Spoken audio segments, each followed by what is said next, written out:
The dress is steamed, the playlist locked, the florist has been texted 17 times. You've planned, pinned, and perfected every detail. The candles are aligned, the place cards are centered, and somewhere between something borrowed and something blue, you've forgotten something big. Not a boutonniere, not the ring, the legal stuff. Welcome to the BrideLawyer Podcast, where fairy tales meet the fine print. I'm Morgan Weil, lawyer, newlywed, and firm believer that spreadsheets save marriages. And I'm Shari Morgan, attorney for 38 years, mother of 4, and living proof that paperwork prevents panic. Today's story, Cinderella and the Clock of Consequences. Because when the clock strikes midnight, the question isn't whether the carriage turns back into a pumpkin. It's whether your marriage turns into nothing at all. We're talking about licenses, deadlines, documents, and all the boring sounding things that actually make your love story real in the eyes of the law. The moral: before the fairy tale begins, you have to make it legal. Here's what couples don't realize. Planning a wedding is 90% creative and 10% legal deadlines disguised as errands. You've got the marriage license, of course, but that's just a start.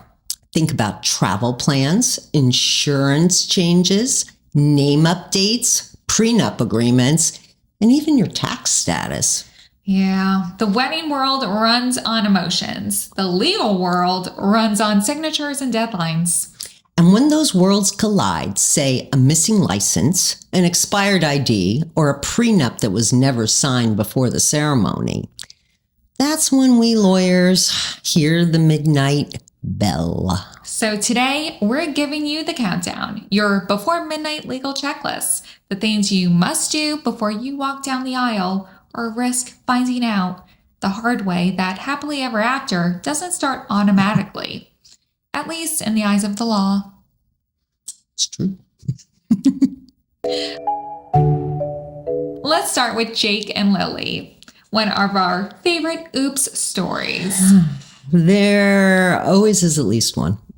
Right?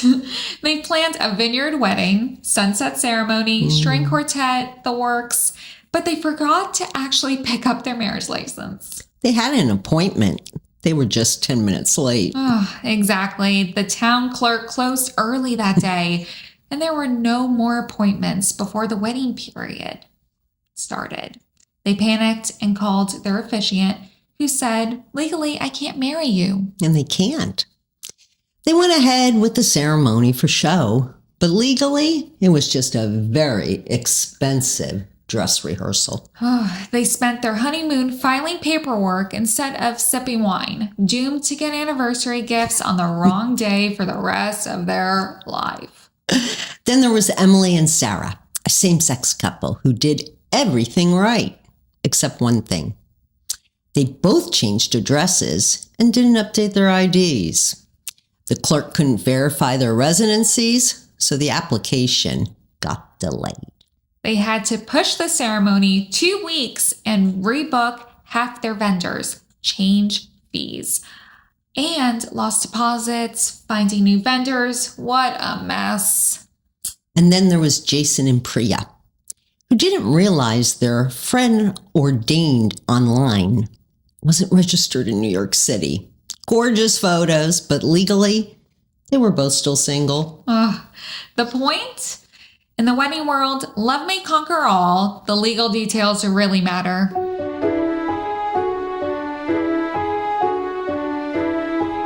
So let's walk through your countdown to the clock. The 10 legal things you must handle before you say, I do. Step 1. The marriage license. Each state's rules are different. In New Jersey, you need a 72-hour waiting period. In Pennsylvania, it's 3 business days. And in New York, it's only 24 hours. But remember, you usually have to make an appointment. And sometimes they require you to do it 3 weeks ahead of time. Some places also have really limited hours and days they are available. Apply early, and remember, your officiant can't perform the marriage until the license is in their hands. Step 2, the officiant. Check your officiant's credentials. Online ordinations are fine in some states, but others require registration or a notary seal. We once had a couple find out after the wedding that their officiant wasn't recognized, meaning they weren't legally married, until they did it again with somebody else. Step 3, the prenup or postnup timing. If you're signing a prenuptial agreement, it has to be done before the ceremony, ideally a few weeks before at least. I agree.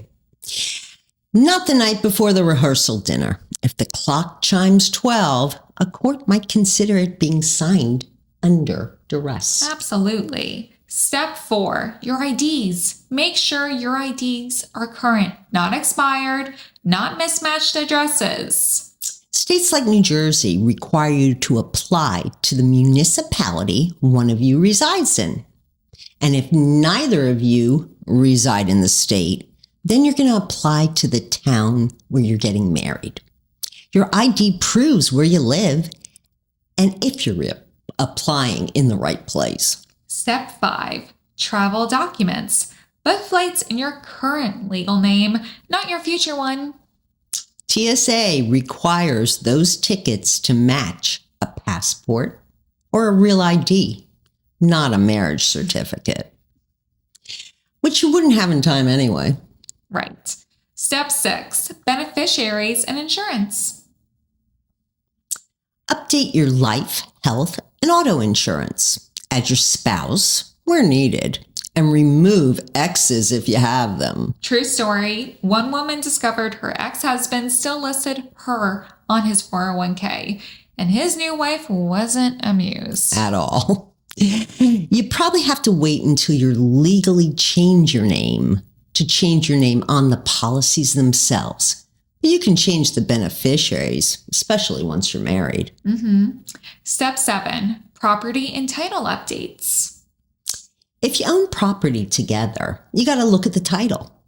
Is it titled joint tenants, tenants by the entirety, or separate? Those words determine inheritance, taxes, and liability. Talk to your lawyer and accountant to figure out what's best for you.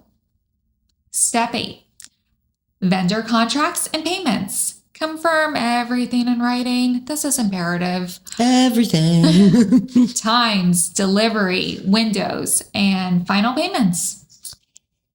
If something goes wrong, your contract is your fairy godmother or your villain, depending how it's written. Step 9, emergency plan. Have a contact list. Planner, venue, photographer, insurance info. Put others in charge.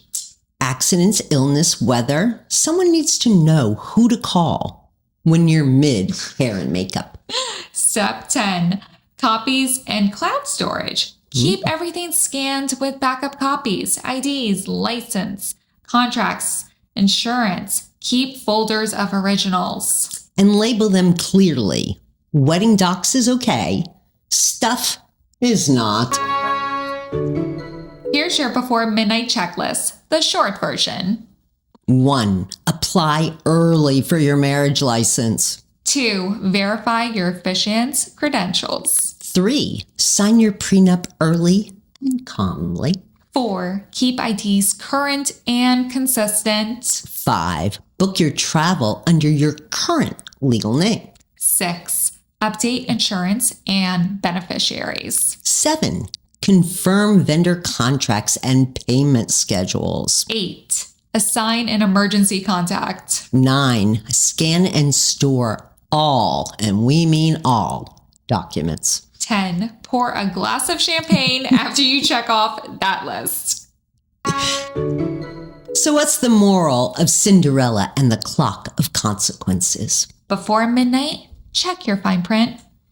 Because the glass slipper fits better when the paperwork's done. Absolutely. Your fairy godmother might handle your gown, but only the clerk can make it legal. Deadlines matter. Details matter. Love matters most. But the law keeps it all standing. Because at the end of the day, you're not just planning a wedding, you're building a life.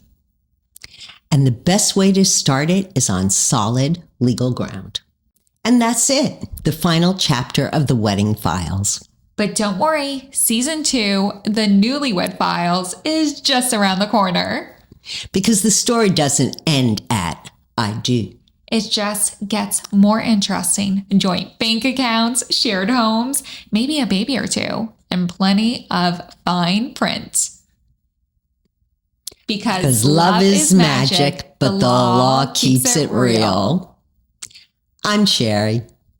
And I'm Morgan. And we are your fairy god lawyers. See you next season. Bye.